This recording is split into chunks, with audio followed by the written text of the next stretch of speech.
Assalamualaikum warahmatullahi wabarakatuh. Kami dari kelompok 3 Politik Hukum Agraria ingin menyampaikan tentang analisis hukum penyelesaian sengketa tanah rakyat antara masyarakat adat. Studi kasus konflik antara masyarakat adat di Desa Gunung Sailan dengan PT RAPP di Kabupaten Kampar Riau. Di sini saya beranggotakan 6 orang, yang mana di sini ada Siti Yusnimar, Ihsan, Alwi, Faradi Sadamia, dan Deni Irawan. Yang akan menjelaskan pertama kali adalah Siti Yunimar. Untuk Siti Yunimar, kami persilakan. Hukum adat tentang tanah adalah hukum yang hidup di dalam masyarakat atau living law yang dipertahankan oleh satuan-satuan masyarakat hukum adat di mana tanah tersebut berada. Penyelesaian sengketa biasanya dilakukan melalui keputusan hukum adat, suatu penyelesaian perkara yang dilakukan antara salah satu pihak dengan pihak yang lainnya. Penyelesaian sengketa terdiri dari dua cara, yaitu melalui litigasi atau pengadilan dan non-litigasi atau di luar pengadilan. Dalam proses penyelesaian sengketa melalui litigasi merupakan sarana terakhir atau ultimum remedium bagi para pihak yang bersengketa setelah proses penyelesaian melalui non-litigasi tidak membuahkan hasil. Menurut pasal 1 angka 10 Undang-Undang Nomor 30 Tahun 1999 tentang arbitrase dan alternatif penyelesaian sengketa melalui non-litigasi atau luar pengadilan terdiri dari 5 cara, yaitu yang pertama ada konsultasi. Konsultasi adalah suatu tindakan yang dilakukan antara satu pihak dengan pihak yang lain yang merupakan pihak konsultan. Lalu yang kedua ada negosiasi, yaitu penyelesaian di luar pengadilan dengan tujuan untuk mencapai kesepakatan bersama atas dasar kerjasama yang lebih harmonis. Lalu yang ketiga ada mediasi, yaitu penyelesaian melalui perundingan untuk mencapai kesepakatan di antara para pihak dengan dibantu oleh mediator. Lalu yang keempat ada konsiliasi, yaitu penyelesaian sengketa yang dibantu oleh konsiliator yang berfungsi menengahi para pihak untuk mencari solusi dan mencapai kesepakatan di antara para pihak. Dan yang terakhir ada penilaian ahli, yaitu pendapat para ahli untuk suatu hal yang bersifat teknis dan sesuai dengan bidang keahliannya. Akan tetapi dalam perkembangannya ada juga bentuk penyelesaian di luar pengadilan yang ternyata menjadi salah satu proses dalam penyelesaian dilakukan di dalam pengadilan atau litigasi. Contohnya mediasi. Dari pasal tersebut, kita ketahui bahwa mediasi itu adalah penyelesaian di luar pengadilan, akan tetapi dalam perkembangannya mediasi ada yang dilakukan di dalam pengadilan. Kemudian, pengaturan tentang tanah adat pada prinsipnya selain harus memperhatikan ketentuan-ketentuan hukum adat, juga tetap memperhatikan ketentuan tentang pertanahan, baik yang ada dalam konstitusi maupun perundang-undangan. Pelaksanaannya termasuk peraturan-peraturan daerah, baik pada tingkat provinsi maupun kabupaten. Pokok peraturan tersebut tercantum dalam pasal 33 ayat 3 Undang-Undang Dasar 1945 yang menyatakan bumi dan air dan kekayaan alam yang terkandung di dalamnya dikuasai oleh negara dan dipergunakan untuk sebesar-besarnya kemakmuran rakyat. Ketentuan ini perlu disandingkan dengan pasal 18B ayat 2 bahwa negara mengakui dan menghormati kesatuan-kesatuan masyarakat hukum adat beserta hak-hak tradisionalnya sepanjang masih hidup dan sesuai dengan perkembangan masyarakat dan prinsip negara kesatuan Republik Indonesia yang diatur dalam undang-undang. Pada umumnya terjadi dalam hal tanah, hak wilayah atau tanah pusaka tinggi dari kaum atau suku karena banyaknya yang merasakan berhak dalam pengelolaan tanah tersebut. Ada tanah hak milik pribadi atau pusaka rendah dan tanah negara tidak begitu banyak menimbulkan sengketa karena tanah-tanah tersebut masih begitu jelas riwayatnya dan pada umumnya telah didaftarkan atau disertifikatkan sehingga pemiliknya telah mempunyai kekuatan hukum dan alat bukti yang kuat. Tanah yang berstatus tanah pusaka tinggi atau tanah ulayat pada umumnya belum didaftarkan sebagaimana bunyi pasal 19 ayat 1 UU PA untuk menjamin kepastian hukum oleh pemerintah diadakan pendaftaran tanah di seluruh wilayah Republik Indonesia menurut ketentuan yang diatur dengan peraturan pemerintah. Penguasaan tanah ulayat oleh perusahaan perkebunan dilakukan dengan jalan melepaskan hak penguasaan atas tanah oleh masyarakat melalui ninik mama kepada pemerintahan daerah setempat. Surat pernyataan penyerahan tanah yang ditandatangani oleh ninik mama Dan kepala daerah itu dinamakan surat pelepasan hak yang berisi pernyataan bahwa nenek mama tersebut menyerahkan tanah ulayatnya kepada perusahaan perkebunan sawit dengan kewajiban perusahaan untuk membayar uang adat atau silih jariah, dan di samping membangun kebun inti juga harus diiringi dengan pembangunan kebun plasma untuk anak kemenakan dari nenek mama yang menyerahkan tanahnya. Surat ini nantinya dipergunakan oleh perusahaan untuk mengusulkan perolehan hak guna usaha atau HGU kepada pemerintah.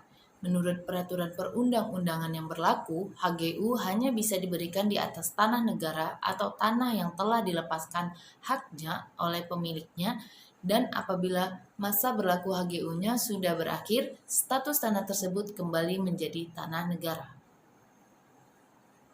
Yang kedua, pembahasan. Yang pertama itu adalah tanah ulayat.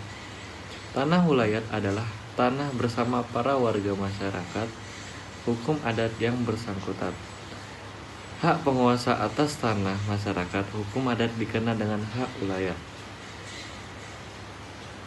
Hak ulayat merupakan serangkaian wewenang dan kewajiban suatu masyarakat hukum adat yang berhubungan dengan tanah terletak dalam lingkungan wilayahnya. UU Nomor 5 Tahun 1960 atau UU Pokok Agraria mengakui adanya hak ulayat. Pengakuan itu disertai dengan dua syarat, yaitu mengenai eksistensinya dan mengenai pelaksanaannya. Berdasarkan pasal 3 UU PA, hak ulayat diakui sepanjang menurut kenyataannya masih ada. Selanjutnya, yang kedua, masyarakat hukum adat.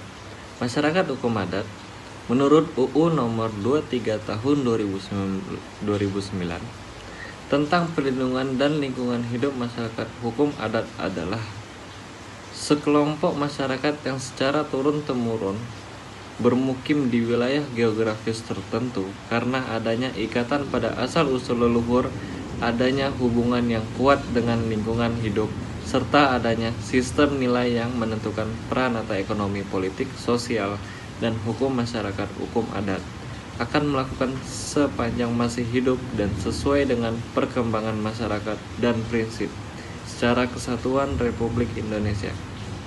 Masyarakat hukum adat. Tetapi dalam perkembangan terakhir, masyarakat asli Indonesia menolak dikelompokkan sedemikian menyangkut hukum, tetapi menyakup segala aspek dan tingkatan kehidupan konsep masyarakat adat atau juga disebut dengan masyarakat hukum adat telah dikembangkan oleh sarjana-sarjana hukum dan ilmu sosial sejak pada masa kolonial Belanda. Masyarakat adat sendiri adalah konsep untuk menunjukkan komunitas-komunitas adat yang merupakan bagian terbesar dari popularitas Hindia Belanda pada masa itu. Tentang penyebab terjadinya konflik antara masyarakat adat desa Gunung Sahilan dengan PT RAPP. Jadi terkait masalah ini, masyarakat melakukan musyawarah untuk memberitahukan kepada PT RAPP bahwa pihak perusahaan menyampaikan perusahaan tidak dapat memenuhi permintaan masyarakat desa Gunung Sahilan untuk mengembalikan lahan dengan alasan perusahaan tidak memiliki hak dan kewenangan untuk melepaskan lahan. Karena lahan konsesi yang dikelola perusahaan merupakan tanah milik negara sesuai dengan izin yang diberikan pemerintah melalui Menteri Kehutanan. Jadi belum adanya tanggapan dan penanganan yang serius dari pihak perusahaan, sehingga masyarakat memutuskan untuk menanam karet di lahan bekas hutan tanaman industri HTI perusahaan. Pada awal bulan Februari 2012, masyarakat desa Gunung Sahilan melakukan penanaman karet di lahan bekas panen hutan tanaman industri tersebut. Februari 2012 ditanam lagi sebanyak 3.000 bibit karet dengan jenis yang sama.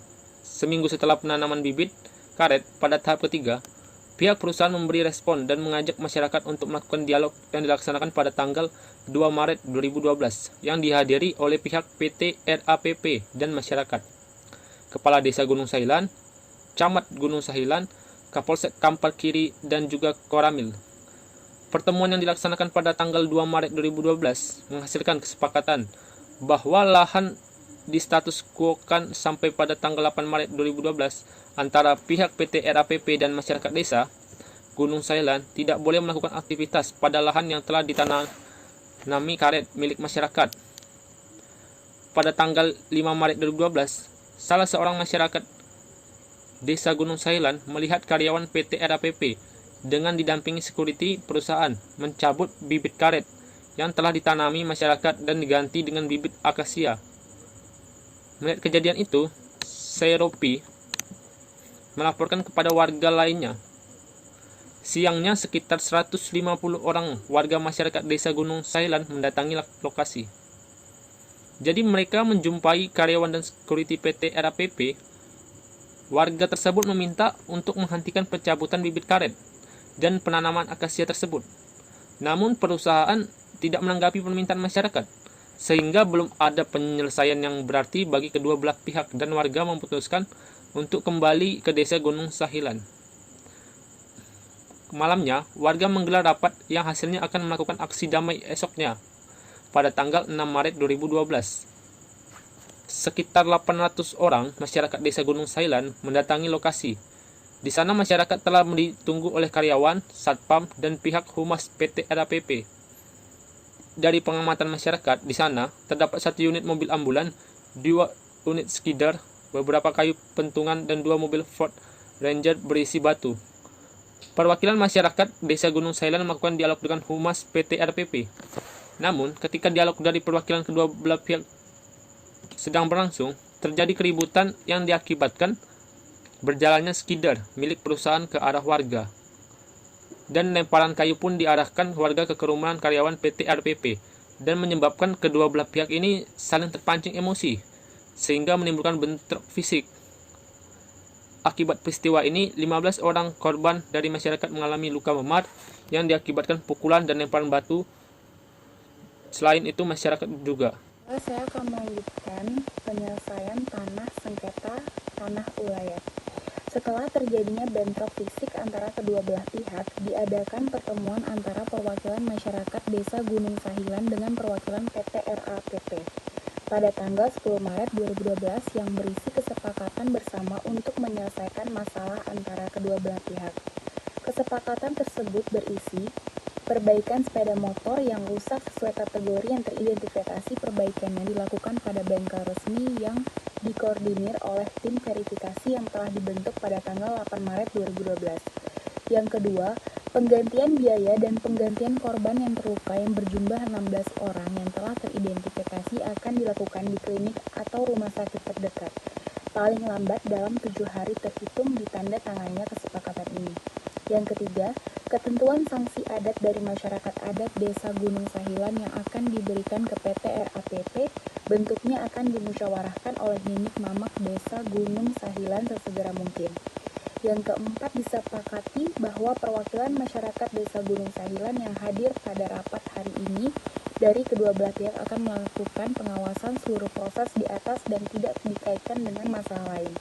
Yang kelima, jika ada permasalahan yang timbul akan diselesaikan secara musyawarah dan mufakat atau sesuai dengan alur dan patutnya. Yang keenam, masalah kemanakan desa Gunung Sahilan tentang lahan yang dituntut seluas 2.000 hektar akan dibicarakan di forum terpisah. Yang ketujuh, kegiatan penanaman dihentikan oleh kedua belah pihak untuk sementara waktu di areal sengketa pada hari Selasa 6 Maret 2012.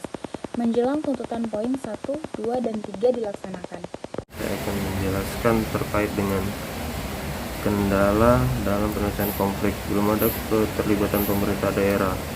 Dalam konflik ini belum adanya keterlibatan pemerintah daerah dalam penyelesaiannya memicu lambatnya penyelesaian masalah imigrasi.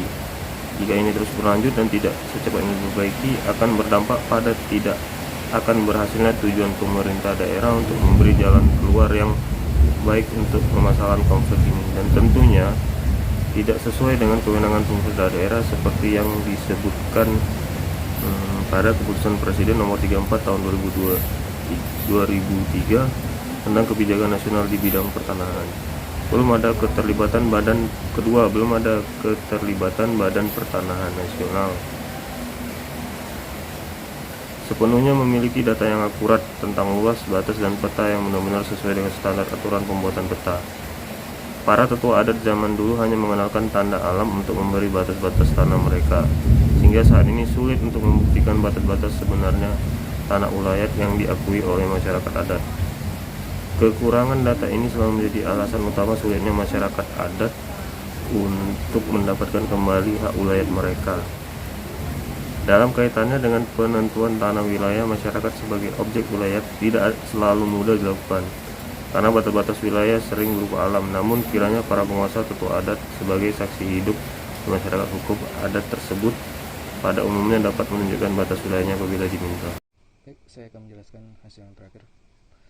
Peran pemerintah daerah Kabupaten Kampar berdasarkan Keputusan Presiden Nomor 34 Tahun 2003 tentang kebijakan nasional di bidang pertanahan yang menyerahkan 9 kewenangan pemerintah di bidang pertanahan kepada pemerintah kabupaten dan kota. Salah satunya adalah pemerintah daerah diberi wewenang untuk menyesuaikan tanah adat. Dalam hal ini, pemerintah daerah Kabupaten Kampar belum melakukan tindakan apapun untuk menyelesaikan masalah ini, baik negosiasi, mediasi, konsilasi, dan fasilitas, dengan alasan belum adanya pengaduan dan laporan dari masyarakat mengenai masalah ini. Kesimpulan hasil kelompok ini, lahan konsesi hukum tanah industri HTI milik PT RAPP berada dalam kawasan tanah ulayat masyarakat adat Gunung Silai. Oleh karena itu, masyarakat menuntut perusahaan untuk mengembalikan lahan masyarakat yang berada di area konsesi perusahaan.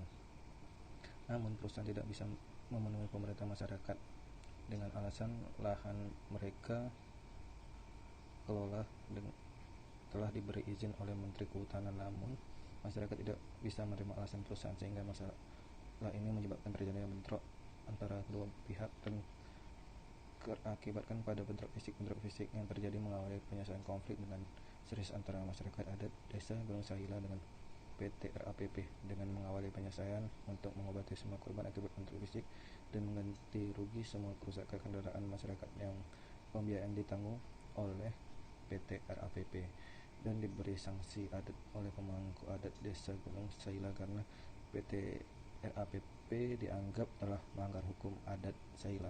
Dalam menyelesaikan masalah ini, pihak Kecamatan Gunung Sahila melakukan beberapa langkah, yaitu pemerintah aspirasi masyarakat, melakukan investigasi lapangan menurut tim, dan melakukan dialog bersama pihak yang berkonflik. Penyelesaian mengenai tanah ulayat yang disekitarkan dibahas lebih lanjut oleh kedua belah pihak dengan beberapa tahap yang masih berjalan, sehingga saat ini kendala dalam penyelesaian konflik ini adalah dari pemerintah daerah Kabupaten Kampar, yaitu belum adanya keterlibatan pemerintah daerah, belum ada keterlibatan Badan Pertanahan Nasional, dan kurangnya koordinasi antara pihak yang berkonflik dengan pemerintah daerah, dan kurangnya data dari pihak masyarakat untuk membuktikan keberadaan tanah ulayat mereka. Sekian dari kelompok 3. Lebih terkurang mohon maaf. Wabillahi taufiq wal hidayah. Wassalamualaikum warahmatullahi wabarakatuh.